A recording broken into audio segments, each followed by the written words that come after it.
All right, there we go. Welcome, Dave. You got the cool graphic that I don't have in the corner of your screen. It says Dave Stevenson speaks. Dave Stevens speaks. It's nice what you can do with a little bit of tape and stuff, and with this new Zoom process, you can put all kinds of cool, goofy backgrounds and stuff like that. If you've got products that you're promoting and stuff like that, it's pretty cool. Yeah, I mean, I've seen people with some cool green screens making it look like they're on like big famous shows and stuff, or like at the beach or whatever. So that's kind of like all that stuff is beyond my tech knowledge. It's pretty easy to do. I can even walk you through it a little bit. It's pretty when we're done. And you can do some cool stuff with your guests, and it impresses them. So. Nice. Well, I don't want to. I didn't want to waste anything. We were talking beforehand, and something I did not know about you is the 7 Emmys. Yeah, I was lucky to work at ESPN and work on, Sunday NFL Countdown and Sports Center and Baseball Tonight and with Chris Berman and all those guys. And I worked real close with them on Sunday NFL Countdown. A lot of war rooms, a lot of NFL draft innovations that I was a part of and came up with a lot of ideas that they take for granted now. So I'm very proud, an Emmy that you get is it's pretty special. It's not like that, they don't give them to a charity case or somebody because they have a disability. It's like I earned that because of my ability, not my disability, and it means so much to me that I've got these kind of statues that mean so much in this business. Yeah, it's crazy. So, how did you get into all of this? And like, kind of take back to the beginning of like how this all began. Well, I mean, I grew up in Arizona in Wickenburg, born without legs. I was put up for adoption.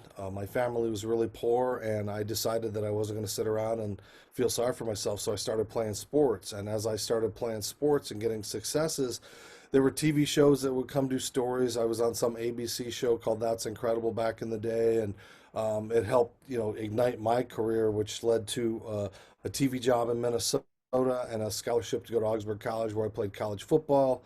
I'm the only guy without legs ever to do that. And then I ended up playing minor league baseball in Minnesota, teammates with Darryl Strawberry and Jack Morris, and the only legless guy ever to play minor league baseball. I had a tryout with the Dallas Cowboys, ended up going to ESPN to work in 1995, worked there for 20 years, and I got laid off in the summer of 2015 when they laid off like 500 employees, and had to reinvent myself, went through some more tough times, but now I'm a motivational speaker and I work for Nubability as a board member now with Sam Kunert. And what he's doing is just some great things you've witnessed firsthand, and I get to work for the Disability Channel and do a lot of TV stuff still and interviews and interview famous people and stars and celebrities and stuff like that. And now I'm doing my own webcast and kind of doing my own thing where I'm hosting these guys. So I've come full circle. I'm enjoying it, especially during this pandemic and the troubling times. Just trying to keep people entertained. Show them that despite my shortcomings, that I have a good attitude, a positive attitude, and try to be a role model for people to see that, hey, if he doesn't have legs and it's not getting him down, then what are my problems? And that's one of the things I took away from volunteering from Sam's camp was just the way, one, you don't treat anybody any different in that camp. You're like, no, you're an athlete. We're going to train like an athlete. We're going to think like an athlete. But also, like, I mean, your expectations of them are the same. And then the positivity that comes out, like nobody ever looks, none of the coaches, none of the kids especially, like they've lived with it their whole lives, and they don't look at it like they've got anything that's holding them back. Right, and that's the best part about Sam's camps is because nobody's staring at them because we're all the same. We talk about what is your normal. Well, my normal is I was born without legs. Your normal might be something that you've had to deal with in your life that may not show on the outside, but you are dealing with on the inside. And we always get caught up in labeling people handicapped or disabled. A car is disabled, that's a bad thing. And I never wanted to be thought of as being disabled. So I love Sam's term as being limb different. But I think we always try to lump people into those, if you're handicapped or disabled, those terms they use, that means you're blind, you're deaf, you may have a mental deficiency, you may have Down syndrome. Like, that's not fair to all those people. If you're Hispanic, you're Hispanic. If you're white, you're white. If you're black, you're black. That's who you are. Yet they try to just throw us in this big melting mishmash pot. And so I've always tried to just show people and go out there and say, look at what I can do despite the odds, in spite of not having legs, and just kind of let my actions be my words. But to your point, those kids, they all look at each other and go, hey, nobody's going to stare at us. And they can just go out there, and you see their spirit, and you see what these kids are like. And you know that they have to work so much harder to try to be seen as that normal, of the other athletes that are out there with one arm, with two arms or two legs, and that's why the beauty and nubbability really is going to change a lot of lives. Well, and the overall talent, like I watched a kid with one hand field a ball from third base, and I think he was like 11 or 12 or something. He fielded the ball, took it off, threw to first faster than I could have done it. And I'm like, it blew my mind. I'm like, the talent that you have, not just to do that, but it was just impressive because I'm like, you worked hard at it, but not only did you work hard at it, you're like really good. Yeah, and that's why it's great that, there are role models out there like a Jim Abbott, the pitcher who was born with one arm, who got to that next level. And now we've got, Shaquem Griffin with the Seattle Seahawks, and people don't even notice that he's playing with his brother missing an arm and got drafted. And that's why these kids, there can be more of those if they just get those opportunities out there where people can not, put them down and think, well, you can't do this, you can't do this. It's like I've always worked so hard in my life to find the ways to do it. I've tried and I've failed a lot, but those successes really outweigh the failures, and I wouldn't be where I am today if I hadn't have worked my butt off super hard in right field, chasing down fly balls and learning how to tackle people and all the things, because there was no book for dummies, how to play sports without legs for dummies. It didn't exist. So you just kind of make it up on the fly. And that's why what Sam has with nubbability, there is a groundwork. There are coaches who have been there and look like them and talk like them and go through the same, trials and tribulations that we as limb different athletes go through, that you leggies don't go through. Uh, and the successes, that are insurmountable. Yet when you get to that plateau, there's no feeling like it. Did you I've seen you, if anybody hasn't seen him, go to his Instagram page because he's interviewed just about every sports athlete that you can possibly name off the top of your head, it seems like. But did you have any sort of issues having no legs, getting into that position where you were interviewing people? Well, it's been an interesting transition to go from behind the scenes for so long, which I wanted to be on camera when I was young, but I kind of got deterred at ESPN working on Sports Center and all the shows behind the scenes. And I knew I sort of had this talent and a really good ability to ask questions and get people to open up. And I've always been that way because I don't know if it was the uneasiness or the easiness of being around a guy either on crutches and artificial legs in my young career when I was interviewing Kirby Puckett and Ken Griffey Jr. and Michael Jordan and all these guys in the past. And then now where it's full circle, where I'm around Gronk and JB Smoove and all these famous athletes that I'm seeing at NFL games and NBA games and stuff like that. And I think nobody's ever done this before. And, nobody sees much of what the Disability Channel has. It's been a great outlet to promote me and help me. I just pinch myself that I get access to where a lot of people don't, and get interviews with guys that don't do one-on-ones, but yet they'll do it for me. And you know what? I get it. They're probably doing it because I don't have legs, but you know what? When you're looking at the guys from those major markets and they're like, why did Aaron Rodgers give him a one-on-one and he didn't give everybody else a one-on-one? And it's just like, well, because I asked him about, did he like Dunkin' Donuts or Starbucks? It wasn't about his, battle with Tom Brady. He thought that was funny and he liked it. And, you get a rapport with these guys if you're not constantly berating them about the obvious, and just get them to open up about different fun things, that it's not constantly the beat down that you get from ESPN. Yeah, I enjoy that so much better. In fact, I stopped watching ESPN, to be all honest with you, because it's so much of a show. I'm there, they're all human beings. Everybody's going to make mistakes. They're going to do things in their personal life, whatever. It really, I just wanted, like, I'm entertained by the game. I don't need to know. Everything doesn't have to be drama either. Like, every interception is not drama. Every missed field goal is not drama. Like, they're athletes and things happen on the field and we know that. So it gets kind of annoying when you hear it so much. So it's refreshing to hear somebody like you come in there and ask, like, talk to them like they're human beings. Yeah, and it's a great point to your point because I just did an interview a couple weeks ago with Daryl Strawberry, and he opened up about everything possible, and we both thought nobody's talking about the good he's doing. All they do is talk about the bad, the failures, going to jail. He and Doc forever connected by that downward spiral, you know. Forever. He talked about that, but he also said that, and it's a great point. ESPN doesn't follow up with the good. You know, he's a minister now. He's got a church. He travels around. He speaks before tens of thousands of people. And say what you want about religion, he's a success story. He had a great rehab facility in Tampa Bay that nobody knows about that is changing lives. There are 3 facilities that he started because he went through those things. So, to your point, they don't always talk about the good. They look for the failures. It's like we don't want those success stories. We want to take, they want Tim Tebow to fail. They want to rip him and find the worst dirt on him. It's like when Tiger fails and Michael Jordan fails and all these guys, it's almost like, yeah, that brings them down a peg. And it's just like, we don't always need that negativity. We need that positivity. Great stories like Sam Cooner should be a huge story. I agree. I agree. This whole, like, whatever you want to call this pandemic, if you want to call it, whatever it is, this whole thing is kind of like open my eyes to that it sensationalizes the bad all the time. That's all they ever report on. They never report on any of the good. And it's the same in sports as everything. It's like, seems like it sells tickets to say negative things, to never follow up with the good, because I never knew that Daryl Strawberry had all that stuff until you just said it right now.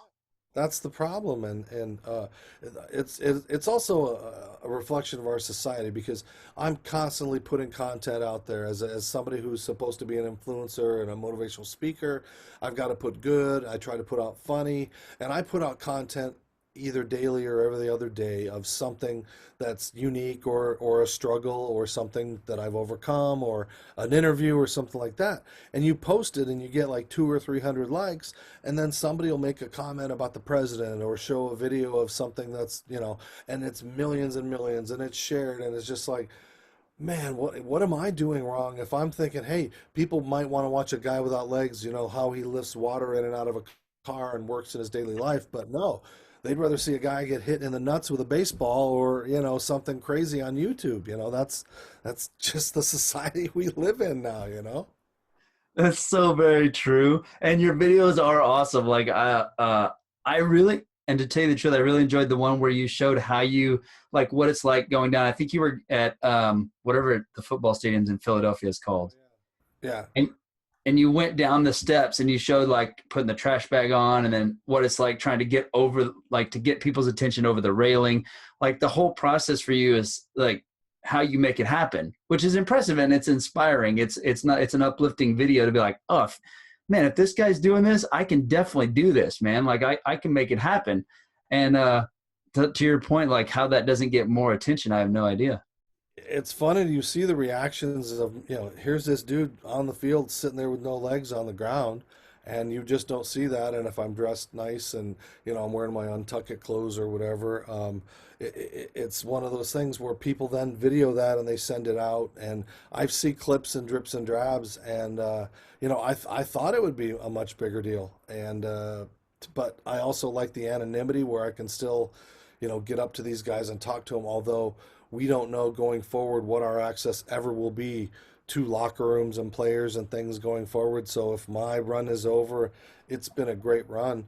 And now that we have this ability to do Zoom and things like that, you just never know what lies ahead. But I enjoy it, and I kind of enjoy, turning people's heads because they've never seen a guy in my situation doing television and interviews and things like that. And, I don't know if I'm a pioneer, but I don't think there's been a lot of guys who've done what I've done, or try to do, despite the obvious.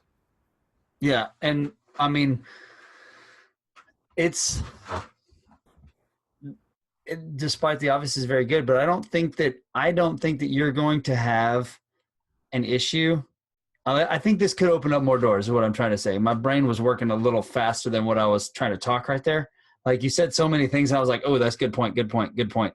But like, I don't think that this time is going, I think it may actually accelerate it with the Zoom and your contacts and the friends you make. You might be able to do more interviews, just maybe not in person, and Oh, that sort of thing. It may just be one-on-ones, but people are going to give their access away.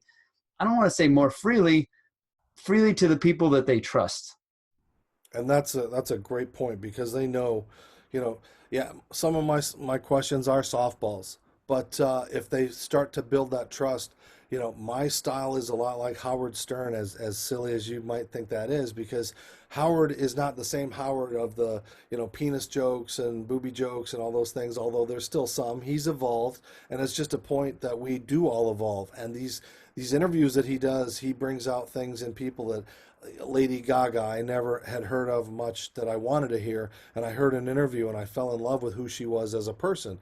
And he gets the best out of people by just being honest and then open up. And so that's my approach to it. I don't have to tear you down. I didn't have to talk to Daryl about his past as far as what happened with his ex-wives and the substance abuse, but he ended up going there. I was with Malik Yoba a couple weeks ago, an actor who's in Cool Runnings and a friend of mine who's been in a lot of TV shows, and he had an issue with somebody calling him out over a transgender statement, and I didn't bring it up, but I said, "You've had a tough struggle this year," and he went there, and he went there, and so it's like it's not like you're ambushing them if they're comfortable talking about it and they want to have it from their perspective. You just have to figure out the way to get them, and you can kind of guide them. And if you know ahead of time and do your homework like you do, you can kind of say, I think I can get them to go this way if I just do it the right way. And I try to take that approach for every time I've done an interview or done a research problem or attacked the things that I needed to do when I was at ESPN.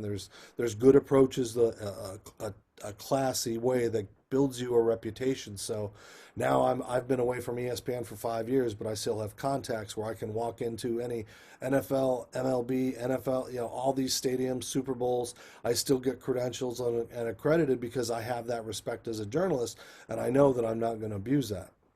And that's so important. I love like the honesty, but also I don't know how much homework that I do. I love doing what I do. So it doesn't always feel like I'm doing any sort of work. It just feels like, oh, this guy would be fun to talk to. What can I talk to him about? Type of thing. Uh, And then I just get into making sure they're, seeing what they've done and all that. So you can call it homework, research. But really I just have an inquisitive mind and I like to meet people. And I'm also vulnerable myself. And that's why I relate with stories all the time, because I think that that's some of the most important stuff to make a connection with somebody and having a genuine conversation is to be vulnerable yourself to them and let your guard down just a bit so that they can let their guard down. yeah, and that's been weird that to tape these and suddenly you're 52 minutes into it. I'm supposed to do Drew Bledsoe this week, and suddenly they're opening up and they're talking about this, and it's been awesome to be a part of, a conversation, not just the standard, hey, do you think you can win? And let's talk about your past and money, money, money. And I Chris Long went there with all kinds of things. I didn't plan to go there the other day. So, you never know if you do pay attention to you have to listen to the answers, because then, as you said, things the wheels are turning. You may have an agenda on this page, but you might find out something in someone's life and go, whoa, wait a second, I got to go there, and I'm going to go there that way, and we'll get back to the other stuff, or maybe this is a better way to go. Yeah, and you just do it on the fly. And I'm sure with all your experience, like you've gotten pretty good at recognizing that. I still on it all the time. Like I listen to my stuff and go, oh man, I could have been a little bit better right there. Like right at that moment, that's more of a question that I would have asked. And I look at it from that angle, like, okay, prepare yourself mentally for in conversation. So then I find myself practicing it in everyday conversation, and it's made my life outside this thing so much better. Well, just I still have my notes from this weekend's show with Chris Long, and we didn't get to half the stuff because he wanted to talk about how the new players, young players, were selfish, and he didn't agree with this new deal, and it was bad. And he went as a player. Then suddenly, I have this perspective, and Chris, didn't hold back on what he thought about that, and he talked about where he stood on. He could have played a couple more years, but they weren't going to pay him what they thought he was worth, and it wasn't going to be worth the struggle. So, yeah, yeah. If you just, I didn't get to half the stuff, but he opened up just like you've getting people to talk about different things, and if it's scripted, it's not real anyway. That's the thing. It's not six. This isn't 60 minutes. It's two guys, Aaron and Dave, having a conversation about somebody's unique life and somebody's unique perspective, and maybe people can take away a little bit today from this that, hey, I didn't realize a guy could do this, or maybe I don't look at people the same way in the future, or man, I got to go look at videos of Dave because I don't believe this in the first place. So. Well, you can believe it. Your business card even has you in a, well, the thing I got from you at the Nubability deal had you in Tampa Bay Ray thing, I think, right? Yeah, yeah, I've been so lucky in my older advancing years that Joe Madden, former manager of the Rays, and then he won a World Series with the Cubs, and now he's with the Angels. He took a liking to me, so I'd go down to spring training and sit in the dugout and work out with these guys. And I'm taking the lineup card out there, and here's Big Poppy, and here's the Red Sox, and I'd come down during the regular season and work out with the guys, take batting practice, and here I am with Derek Jeter and the Yankees, and all these other guys, and just they gather around the batting cages and watch me hitting when I wish I was watching them hitting, and just the relationships and the friendships that you get again that people have never seen a guy without legs. The power of that has really, I pinch myself where it's taken me around the world, to Ireland, New Zealand, Australia, and all these, I was in the same outfield with Barry Bonds when I tried out for the Olympic baseball team. I mean, I have all these Forrest Gump type stories. I say Forrest Gump instead of Forrest Gump because people wouldn't believe, I was on That's Incredible in the videos on YouTube. I was on That's Incredible when I was 15 years old. And there's a 4-year-old golfer in the green room, just this punk little kid, kind of just pompous and had arrogance about him. That kid was Tiger Woods, so I was on the show with Tiger Woods, and he became this, living golf legend. So I've had all these bizarre parallel crosses in my life. I've pinch hit for Darryl Strawberry. Not many guys with legs can say they did that. So I'm so blessed, and I'm, as long as I've had the two rotator cuffs on the right shoulder, one on the left, and I'm still trying to play sports at my age, but I I can't grow up. I can't walk away because it's gotten me so far. Where did this positivity come from? Because it really is infectious. Just being around you, like that's the first thing I remember from the camp is just like how infectious you were. Like, man, this guy's like, he's high energy.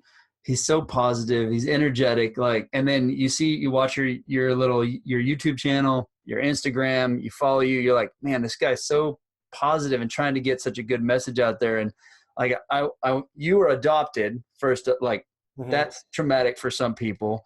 Then you have no legs on top of it. So that's traumatic for some people. So do you ever have like these self-doubt moments, or were you always just this positive, like, no, I can do it? Well, I mean, I had two adoptive parents that really didn't hold me back, that loved me, and um, their motto was "Let me fail," and so they didn't, sugarcoat things, and I never really realized I was different because they treated me so much like I was just everybody else, and I had the artificial eggs and stuff like that. But as I progressed, I don't know. I've never sat around and felt sorry for myself. I've had my low points. When I left for college in 1984, my mom died the day I left for college, and so I kept going to Minnesota, but I dropped out. I turned to drugs for a while. Had a really low period of time there. So, yeah, on the outside, I always try to portray a sense of conviction and positivity, but I've had my low points, losing my job at ESPN, taking a job at a TV station, driving 90 miles a day. In 2016, I was sleeping in my car sometimes because I couldn't afford the gas to come back because Trump and Hillary were making an appearance in Westchester and they needed me back. So I look back and I count my blessings, and what I tell people is, yeah, I've had the highs and the lows are bad, but it's always going to get better. No matter how low you are in the worst possible scenarios, be it a death, be it a low blow, a job, losing a job, a loved one, it's going to get better. It just takes time. And I hope that people can understand, despite, what I've gone through in my life, I'm not perfect. I'm just a guy. I don't look at myself as a hero or anything special. I'm just a guy that used sports as a platform to take him around the world where nobody ever dreamed a guy like me could ever get. Which is, man, it's one thing I love about this podcast. I get to hear stories like that with people all the time, like sticking with a little kid's hobby that you don't like, skateboarding, rollerblading, bike riding, dirt bike, whatever it is. And then they make something out of it, whether it's videography, whether it's going pro in it, whether it's building a company that sells the products, whatever it is, they end up going to a professional state one way or the other inside that realm, Hmm. sticking with their little hobbies, which I love that. Like you were saying, you were sleeping in your car in 2016, but you're still doing the same thing now.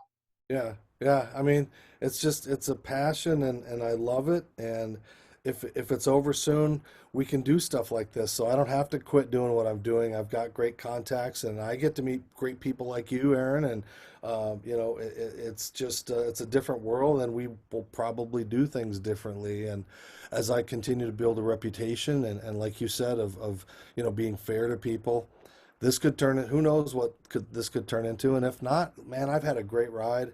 And if I can get back to talking at schools and talking to kids, and that may change too. I mean, my speaking career, I've had everything wiped out for 2020. I've lost tens of thousands of dollars, but I'm not sad, I'm not upset, because I have my health, I have my three boys and my girlfriend, and everything's good. I can't complain. I can only just kind of hopefully wait this out and give some people something to see differently than crappy news and politics, and a world that's in disarray. And I'm still kind of living my life the way I have to live it. I can't change the way I do things, so I'll still be out there doing this stuff. So what do you normally speak like in your public speaking gigs? What do you normally like? Is it schools normally, or is it just a wide variety? And what kind of people call you in to speak about certain subjects? It's everything, and it really did. I mean, it took a lot of work and a lot of French, and a lot of things, but this year was starting to be the year. I had booked GoDaddy. I had been at I'd been into 7 or 8 different states just by March, traveling and speaking at schools or grade schools or colleges. And each message is different depending on who it is. I try to customize a little bit to either the age group or the group that I'm speaking to. If it's a business and some of them want something that their core values, I implement that. But it's just kind of a bit of a journey of my life that I have all the video to back it up. I've got the videos of me playing wrestling and baseball and trying out for the Twins, and college football, sacking a quarterback, and all these things that people can't perceive when you say he doesn't have legs. How did he hit? How did he run? I'm like, let's go to the video and we can show everybody, that it did actually happen. And I'm not just some old fart making up stories and going senile, but I just talk about my life, and what how I overcame them, and just try to help people learn to apply it or think differently. Sometimes it's from the perspective of parents with a child with a disability, and they don't think of things. Or sometimes it's from me as a parent who has a disability trying to instruct, because my challenges as a parent without legs was different than most. But I had 3 kids that I had to deal with. So, there's a lot of different things that I can appeal to, sports information, high schools, colleges. It's great because I've been there. I can talk about what it was like to be one of the first employees at ESPN, perceived with a handicap, and dealing with that, and having people accept me for me and not be, hands off-ish, and then becoming a manager and a boss, and ascending up that food chain to, in a corporation where, again, you don't see people who look like me in those positions. When they talk about minorities, I'm like the biggest minority that there ever is out there. So I don't lie. Sometimes I'm like, minority, man, you can't get much better than a legless dude, unless I was a LGBT legless guy with, it might give me a reality TV show or something, I don't know. If you can pull that off, man, it might be your big ticket. They got the little people show. They got, people are married at first sight. Like, it should just be me and my boys and call it 3.5 Men and just kind of our exploits and stuff of, all these different things that we do. I don't know. I mean, there's so much bad TV out there. I could just add to it. I know that. Dude, I tried watching that 90 Day Fiance show because everybody's just raving about how like it's bad, but it's like one of those bads you can watch. I couldn't finish it. It's so terrible. Like I can't even do it.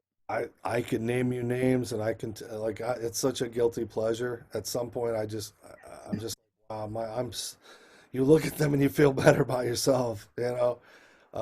But it's entertaining. Some of the shows that we see, we're not going to have new shows. We're not going to have new movies. It's going to change, and I think this is a great opportunity for you, Aaron, to continue to try to get people. And if there's things I can do to help you or, hook you up with some people or anything like that, I'll be happy to return the favor for you, just so, you can get your name out there and continue doing the good things that you're doing. Wow, man, that's awesome. I don't even, I'm horrible at taking things like that, compliments and stuff like that, like verbally expressing it. Just know that's like, that means a lot. That's really awesome, Dave. Thank you. There's that button. You could have probably just shut me off there. Oh. So the one thing, like your sense of humor is hilarious too. When you were talking to the kids out there when I saw you, they were asking like, I want to know how you lost your legs, and you had these socks on them and then you pulled them off and told them this like this really, I was into the story at first and then I was like, oh my gosh, he got me. He suckered me in. But it's true. Like I think that would make a great children's book. What people aren't understanding is that I have four toes on one little flipper and two toes on the other. And when I was a kid, it was such a weird thing to try to describe, and so I just made up a backstory. I'm not a genius and by any means, but I created this backstory of Mama was the big toe and she had three little boys and the husband left, and she had two kids that moved away and went to college and became doctors, and that's Joe and Joe. And let me see if I can, oh, I don't know if I can do this, but there's JoJo right there. That's the two. So, I just had this backstory, and it kind of made something so weird, so normal, because then, no, this is Mom and the baby toes. It's not these freak appendages. And so my friends just started to talk about it and make, hey, how's Mama? How's JoJo? And then I went to, high school reunions, and we were sitting there at the table a year ago, and what I just put up there, a friend of mine's like, hey, yeah, Dave was on the football team, and he's got this thing, JoJo, and he's like, hey, honey, do you want to see JoJo? And he pulls up my pant leg, and she thinks she's about to see what she thinks she's seeing, but it was my toes. It wasn't the male body part that she thought she was about to see. And the guys were just rolling because they knew what they thought she saw, but she didn't see it. It was one of those, so because she wasn't prepared for it. So my friends have always had a good sense of humor. They used to take my artificial legs and put them in the top of the rafters and do all kinds of crazy things that now would be thought of as bullying. But I looked almost as it as acceptance, tolerance, because I did things back to them. Nowadays, they might get suspended, or, people wouldn't put up with those kind of things. Different era, but I could give it and take it. And that's one of those things I think I would earn that respect of people. I say I've been pissed off and I've been pissed on because when one of my first practices in high school, I was in the shower and I'm doing this, and we only had one temperature in Wickenburg, and it was cold water. And there was a football player who was showering next to me, and his name was Beefo Sanders. That was his name, Beefo Sanders. And he's standing there, and I'm doing my thing because I'm sitting on the ground, and it's getting warm. And I'm like, what? We don't have warm water. And everybody's laughing and laughing. And I turn around, and here's Beefo, and he's urinating on my head, right? So immediately, without thinking, I just turned, and I just went wham, and I hit him right there, and I dropped him right from where the urine was coming. And so Beefo falls over on the floor, and he's rolling around, and this old crotchety football coach, just like your typical shop teacher, missing three fingers, but a legendary football coach, comes out, and he goes, what the hell's going on? They're like, Beefo pissed on Steven's head. What did Stevens do? He punched him in the nuts. And with his little fingers, he went like, justice served. And he turned and he walked back in the locker room. And nobody ever did anything like that ever again. So, again, what would happen in this day and age would probably be expulsion and all kinds of, parent groups and stuff like that. And, we joke about that story, Beefo and I, to this day, and, just the innocence of youth. But again, I had those battles. Was it bullying? Was it whatever? It was my journey. That was just my journey. I mean, that's a it would be looked at bad and frowned upon. I'm cracking up at it. I'm cracking up at they putting your legs in the thing because, I mean, really, that's like you're part of their club. They would do that to any one of their friends as a funny, If you're really getting pissed off, you're really hurt, your feelings are really hurt, then that's a different story. But like normally, like that's what you do. You have fun with people. You joke around. Athletics taught me that at a young age. Like there is no hiding from it. The guys, you learn to lose your ego in some things, and because if you don't, you just get laughed at even more. Yeah. Um, and that's cool that they treated you. That you had friends in high school that would treat you just like they would treat anybody else.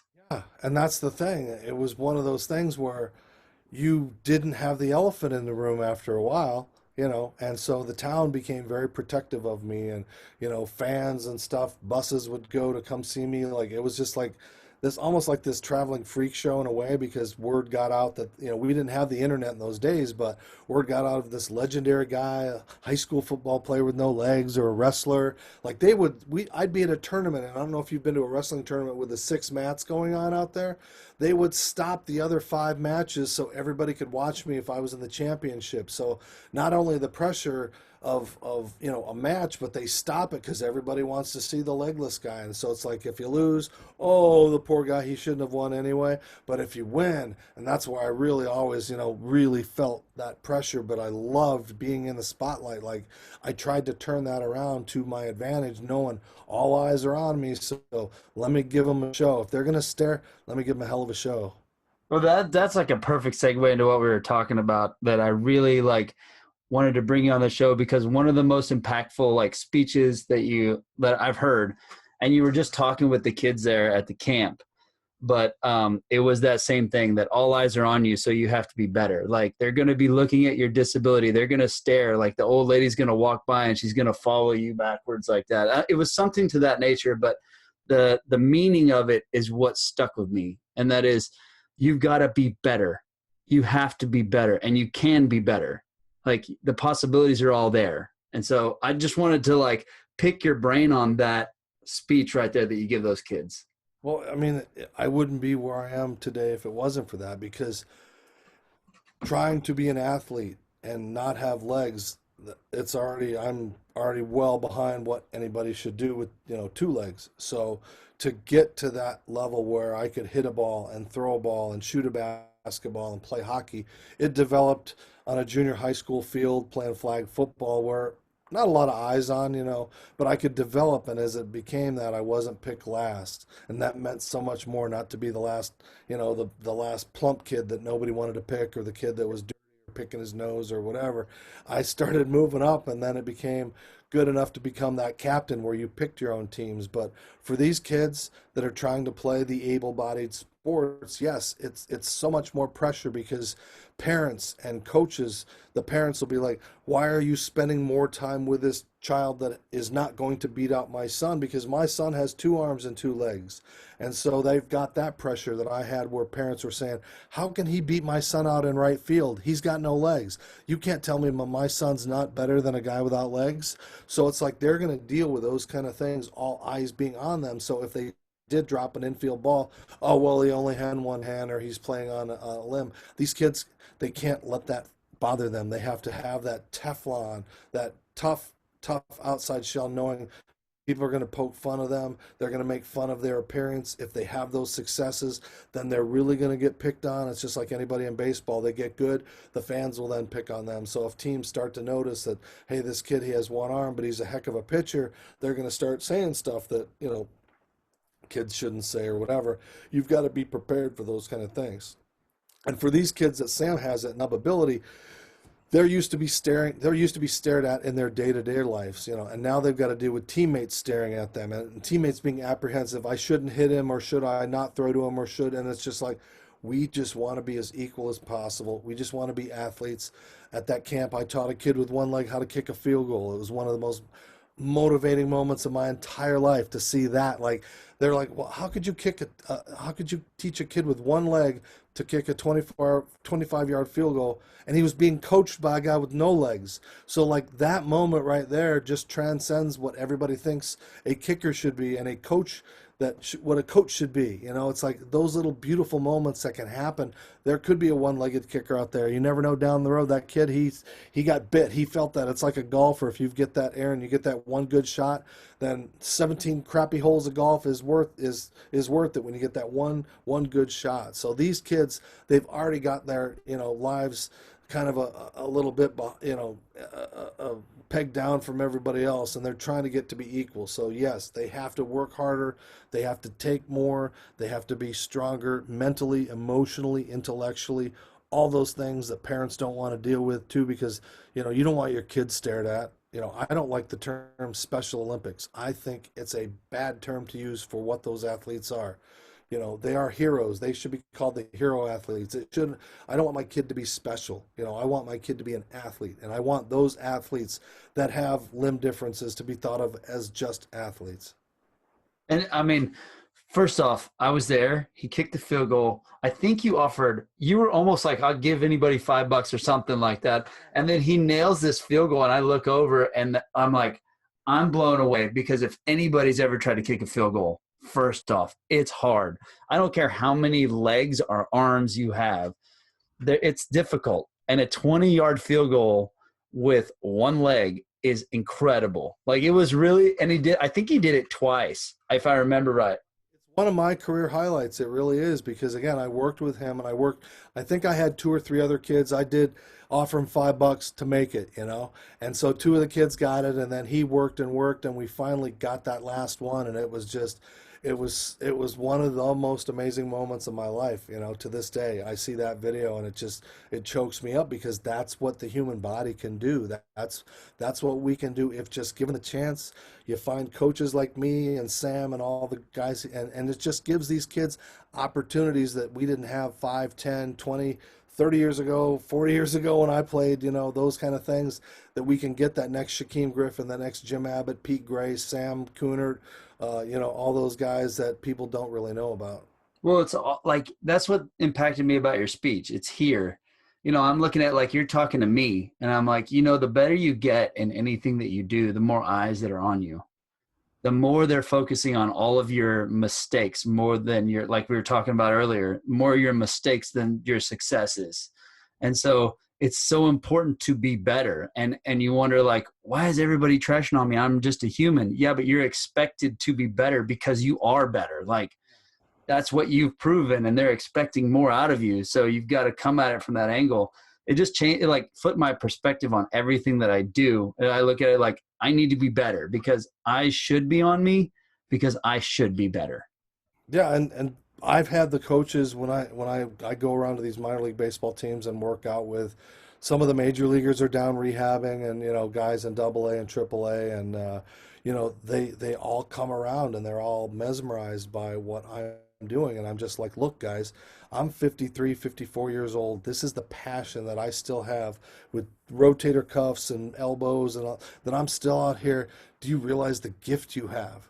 And for you guys to complain, my arm hurts or my knee hurts or I can't do this, it's like, that's all bullshit. It's all, you know what? Take a look around you. Look at me. Like, I'm still here trying to play this game and not very well anymore. But, you guys have a gift. I had a talent to kind of do some stuff, but, people look around, and it's not just athletes. It's like anybody, I don't want to do a test today. I don't want to study. I'm tired of my brother. It's like, you have to be better. You have to aspire and evolve. I'm not that same kid, 30 years ago when I was doing drugs or whatever. I'm not that same guy. But that's been a part of my journey. Would I change it? No. But my kids are aware of the journey that I took. I don't sugarcoat what my life was like to them, because they have a dad with no legs, and they don't realize that I'm any different than any other dads. In fact, they're not impressed by anything that I do, you know? So that puts it in perspective. They're making fun of me all the time about Dave Stevens Speaks and blah, blah, blah, blah, and all these kind of things. And it keeps, my head from getting any bigger. Yeah. It's all about perspective, especially from me on the inside, and trying to teach or at least show people by example, as long as I can do this, but also that if there are words that impact you, and that means a lot that it did, Aaron, that, like, if I can affect one or two kids or one or two adults that see a different way and think things differently, then you go out and change the world, because I'm the old guy. I don't have a lot left. Well, I'm getting up there too. But you know what? It's that the I say this all the time, like the wanting to play sports, like you're wanting to keep going and stay active. You're racing on skateboards, like watching you race on skateboards and challenging people to it. The little things that keep you as a kid keep you young. Oh yeah, I mean, I'm probably the oldest kid out there, and I do embarrass my sons. The things that, oh, dad, but then on the other hand, they'll tell me, hey, there's this guy Ricky something or other doing weird stuff on YouTube. He's like this little shriveled up disabled guy putting mashed potatoes in his mouth and squirting it out and doing weird creepy stuff. And I'm like, do you want me to start dragging my butt on the ground and doing weird stuff like that? So that, I embarrass them in the ways that I'm always shooting things or trying to capture it, or because they don't like the attention. They don't like, people stare all the time at us, and it's just like we're used to it. But I think it probably bothers them sometimes, because we know it's always going to happen. We get into a mall or we go somewhere, no, there's the kid, there's a guy in a wheelchair with no legs, and they stare and they go out of their way, and so they're just immune to it. But you know, I'm not going to grow legs, so things aren't going to change like that. I'm not going to wear artificial legs anymore like I used to. That period of time has come. I'm just going to try to stay active. Play a little sled hockey now and then, and if I can play a little baseball and a little catch with my kids, as long as I can do that, till I'm hopefully 60-ish, then that's okay, because I know I'm not supposed to be doing the things that I'm doing, at 54. So. Well, what are some of the biggest challenges that you've had with your kids? Like you said that they probably get tired of it sometimes, but I never thought of the reverse of that, of being a parent. You always think about like your adoptive parents, like having to raise you and doing an unbelievable job of letting you fail as your adoptive parents, because it's got to be even harder in that situation for them. Like, oh, they're taking you in, but they didn't coddle you at the same time. But then you don't flip it around on the other end and say, well, what's it like for Dave to be a parent? Well, I think, my kids had a little more freedom than most, because they had to learn. I kind of had to have them do a little bit more for themselves as we evolved. I would have to, we lived in a two-bedroom house at the time, and I would have to get the kid out of the thing, and we'd have to go down the stairs. And, by 1 years old, he was learning to crawl down the stairs one time, stare at a time on his butt, and we'd do those kind of things. And I'd put my kids behind me in the wheelchair, two of the kids, behind me, and we'd fly through Disney with two of the kids behind me. And, I just learned to do things a little slower and have a little more patience. But I think that helped my kids as well, because I had to deal with car seats and all those kind of things. And I have a van that I've been using, for the last 10, 12 years or so. But you have to have the patience, get them all buckled, make sure, you've got all the juicy boxes and diapers and all the things that I had to do at those times. And it was challenging, but I'm so proud of, you know, I didn't, I wish I'd have documented it more, because it sounds like it really impresses the heck out of people. But I just, when you're in the moment, you just do it. You just, trial and error with the kids. First night home with my newborn baby, I was supposed to get up for a feeding, and I accidentally knocked the bassinet over, and the kid was so swaddled, but Brady rolled over onto the floor, and my wife, who'd just given birth the night before, had to call 911 because she was overreacting. So I'm like, oh no, I don't know if I'm going to have this parenting thing. But by the end of the time you have the third one, you learn to deal with things. You learn how to, how am I going to put all the bottles of formula and stuff for all these guys? And you figure out, okay, I have a shirt. Let me put my shirt here, and I can use this, and I can put things in here, and you can then walk around, and do with things. And I would get a little baby stroller, and I'd put them in there and put them, through the house to get them through, to get to nap time and stuff like that. And it's one of those things where it was easy, but it wasn't. It's just, you figure it out. It's just like a chess game. You have to anticipate and do things differently, and but they're not scarred from it. And I look back as a real, proud accomplishment to raise them without, anything but love. I mean, it's one of it's what makes you you and makes it so impressive is the fact that can't's not really a pot, like that's not even in the vocabulary. And like what that's one thing about the camp that I really enjoyed is like I'm not looking at it from a perspective of like sympathy. I'm looking as like, man, can't should never ever be in my, because these kids never say can't. You never say can't. Sam never says can't. The coaches never say can't. They actually say, dude, I got a weapon, man. I got all these weapons at my disposal.